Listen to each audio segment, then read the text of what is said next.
इसमें सब कुछ है। परम विरक्त, परम वैराग्यवान, वैराग्य गीतिका में विचरण करने वाले चलो सदगुरु कबीर जगत के धन्य मनीषी, धन्य वक्ता सदगुरु श्री ज्ञान साहेब साहब मेरे बड़े नजदीकी संबंध से मैं समझता हूँ कि उन्हीं के द्वारा प्रयागराज का जो मेला होता है या महाकुंभ होता है उसमें इस प्रकार के शिविर लगाने की व्यवस्था की गई। आज वो नहीं, उनको मैं नमन करते हुए और वर्तमान में जो उनके पीठ पर इस समय उनकी परंपरा को आगे बढ़ा रहे हैं पूज्यपाद श्री अचल साहेब शास्त्री, श्री शंकर साहेब और अन्य जो लोग हैं, मैं सबके प्रति कृतज्ञता ज्ञापित करता हूँ जिन्होंने बड़े स्नेह से, बड़े प्रेम से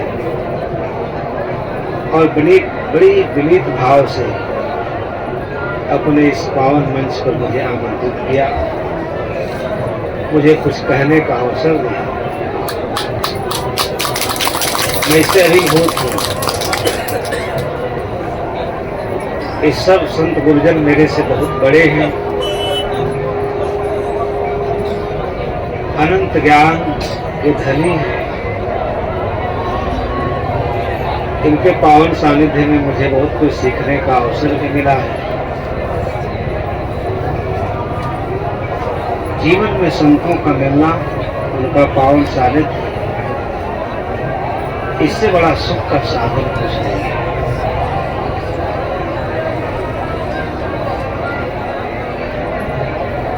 आप सभी बड़ी श्रद्धा से, भक्ति से, साथ अनुराग के साथ अपनी परंपरा, अपनी संस्कृति, अपने धर्म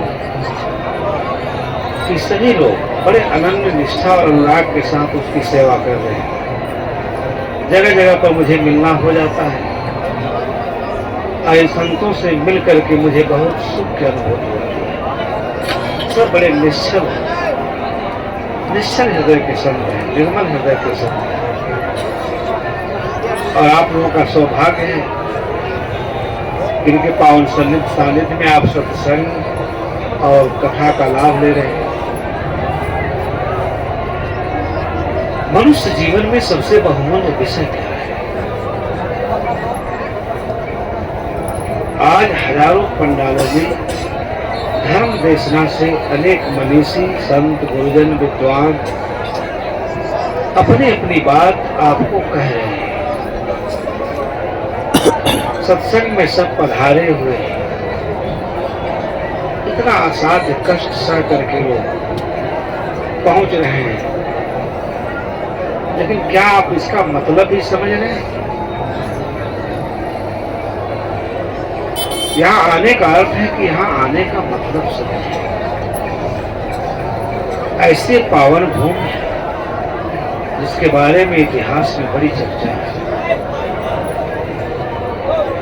यहाँ भारद्वाज के आश्रम है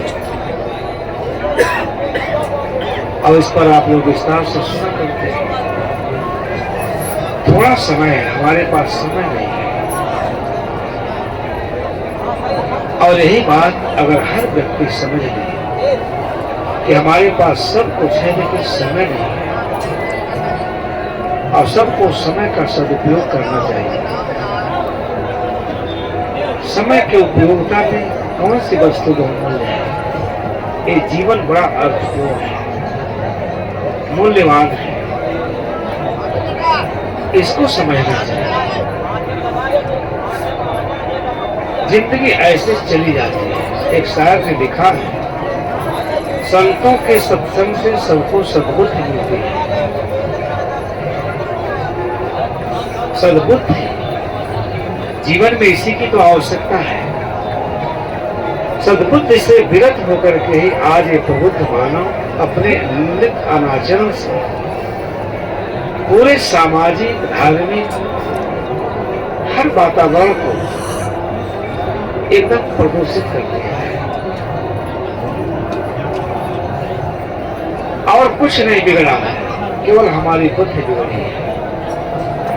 सारा जीवन विषय में ये विस्तार से कहने का, इसलिए जब सत्संग में जाना चाहिए तो एकाग्रचित्त होकर के एक एक शब्दों को सुनना चाहिए। एक शब्द ही सत्संग का आपके जीवन मूल्य को बदल सकता है, जीवन में क्रांति आ सकती है।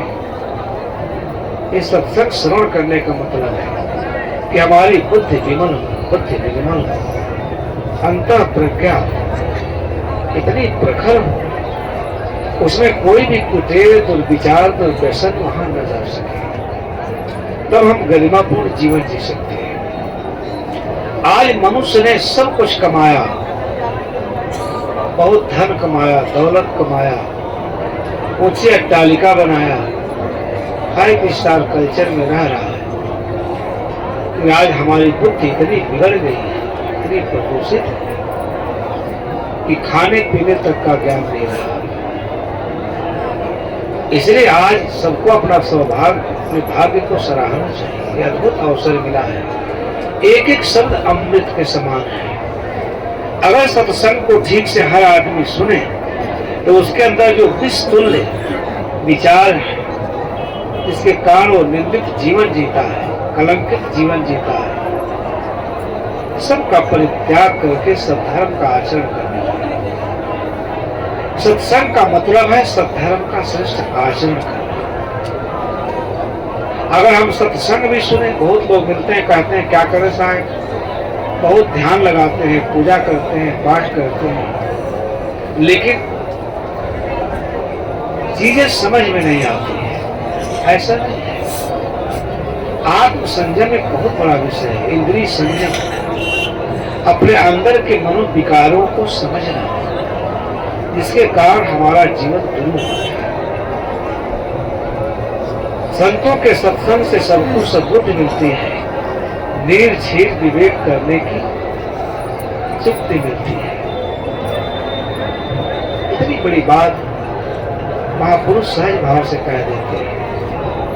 जड़ ग्रंथियों से छूटने की युक्ति मिलती है। ये विषय बड़ा गुरु है और निज आत्म राम में परम विश्रांति मिलती है। यही काम हम नहीं कर पाते हैं। सब लोग सत्संग सुने, सुसभ्य सुसंस्कृत आदर्श मनुष्य का जीवन जिए और समाज में चारों तरफ जो सुख के लिए आप लोग सब बिलबिला रहे हैं, सुख किसी के पास नहीं, न राजा के पास, न महाराजा के पास, न महारानी के पास, न झोपड़ी में रहने वाले के पास, दरिद्र नारायण के पास। सुख को लेकर सारा समाज दरिद्रता का परिचय ले रहा है। सुख कहां से मिलेगा? सुख भौतिक वस्तुओं से नहीं मिलेगा, देह से भी सुख नहीं मिलेगा। सुख का साधन ज्ञान है। इसलिए साहब ने कहा, आपा तजे हरि भजे, नक्सिक तजे विकार। असल जीवन से निर्भय रहे, साधु मता है। आपके जीवन में जो साधु मत है, संतों का जो दृष्टिकोण है, विचार है, उनकी सब शिक्षा है, सब ज्ञान है, विवेक के मार्ग पर चलने के लिए जो आपको प्रेरित करते हैं, इसे आप इसी जीवन में अमृत सत्य को उपलब्ध कर सकते हैं। समस्या कहाँ है? एक ऋषि लिखता है कि समाने वृक्षे पुरुषो निमग्न अनिशया सोचति मोहमान दुष्टम जदा पश्यति अन्यमीशम अस्य महिमान मीत वीत शोकम। 2 लाइन का पद है। संसार वृक्ष है, सबके लिए है। उस संसार वृक्ष पर सब बैठे हुए हैं। समाने वृक्षे पुरुषो निमग्न। ये जो आत्मा है, चेतन आत्मा जो शरीर में निवास करती है, सब में समान है। संसार वृक्ष पर सब बैठे हुए हैं, समाने वृक्षे पुरुषों ने बोला अनिश्चय सोचत में माना। लेकिन एक संसार के वृक्ष के पर जो नाना प्रकार के फल लगे, धन के, पद के, प्रतिष्ठा के, सुख के, मान सम्मान के, सब मिलता है, लेकिन फिर भी सब पाता है, सब का उपभोग करता है, फिर भी अनीश है, असमर्थ है, निरीह है, अकिंचन है। क्यों अकिंचन है? अद्भुत ज्ञान की चर्चा है धर्म ग्रंथों में, आज आप लोग सुन रहे हैं, उससे आपका जीवन मूल्य बदलना चाहिए। केवल कंठी पहन लेने से, सत्संग सुन लेने से, भंडारा खा लेने से धर्म का प्रयोजन सिद्ध नहीं होता। चीजों को ठीक से समझना चाहिए। बड़ी अर्थपूर्ण बातें हैं, आदमी समझ नहीं पाता। एक लड़के की शादी हुई, आप समझते हैं कि शादी में कितना उत्साह होता है, समझ नहीं। 25 साल की एनर्जी को, ऊर्जा को, बौद्धिक कमाई को आदमी जीवन भर के लिए गिरवी रख देता है, गुलाम बन जाता है। उस समय ढोल नगाड़ा, आजकल तो देखा जाता है कि जो जिस लड़के लड़की की शादी होती वो भी खूब नाचते हैं, डांस करते हैं, इतना खुशी मनाते हैं। अकल नहीं, अकल पर ताला लग गया है।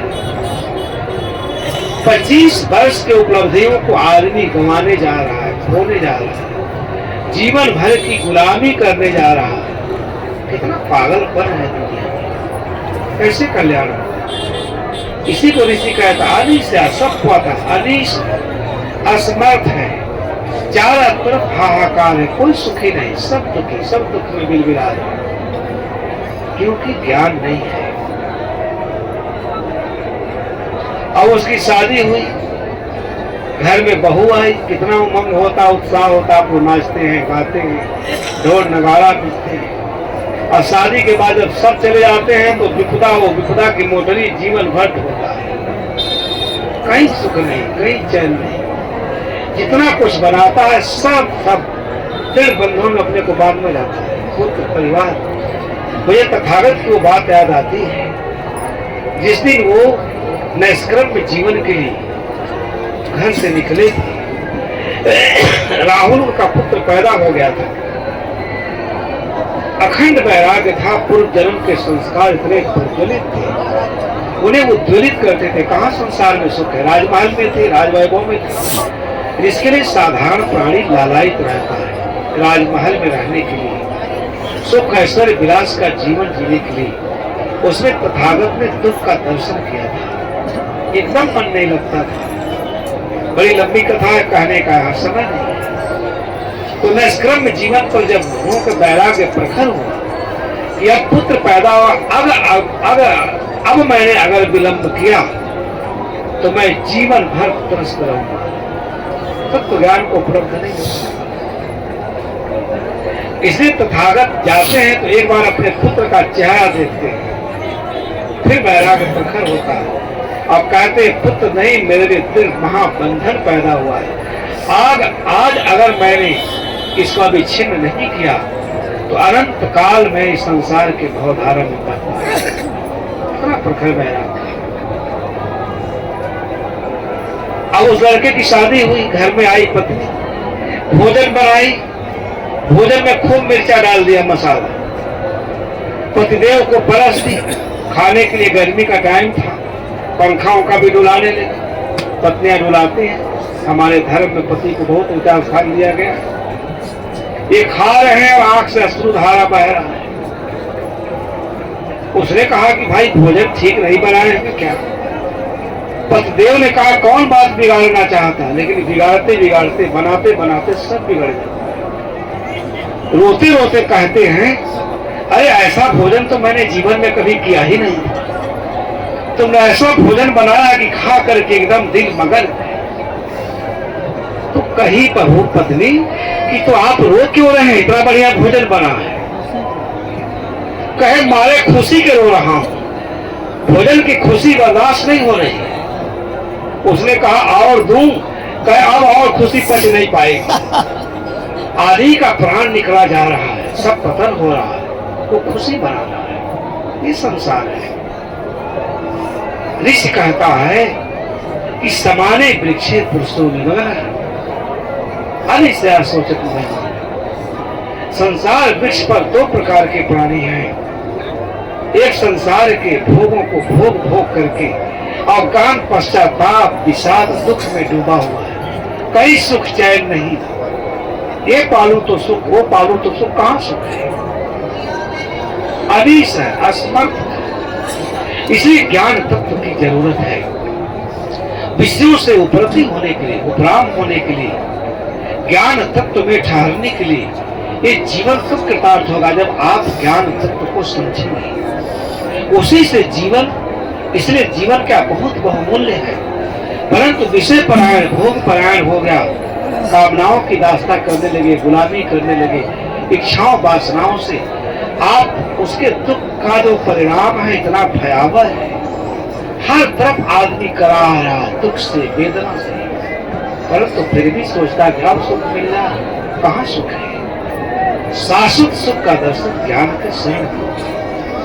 जुष्टम यदा पश्यत्यन्नमीशम, जब उसी वृक्ष पर उस वीतरागी को देखता है, विरागी को देखता है कि संसार वृक्ष पर कोई साधु लोग हैं हमारे, अचल साहब सब लोग इसी संसार में हैं, परंतु इस संसार का कोई व्यामोह नहीं। माता पिता सब अपने संपूर्ण जीवन को, एक धर्म का असली लक्षण है, अपने जीवन के सारे ऊर्जा को समाज की सेवा में समर्पित करते हैं।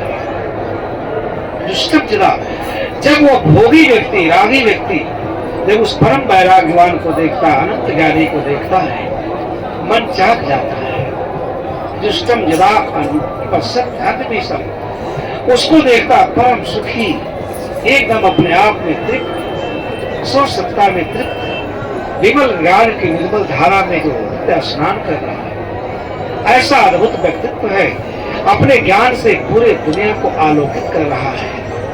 जब ऐसे व्यक्ति को भोगी देखता है, विलासी देखता है, तब क्या होता है? जुष्टम यदा पश्यत्यन्नमीशम, जब उस दूसरे को देखता है, उसी संसार में रह करके महासुखी है, कोई दुख नहीं, तपस्वी है, त्यागी है, विरागी है, वितरागी है।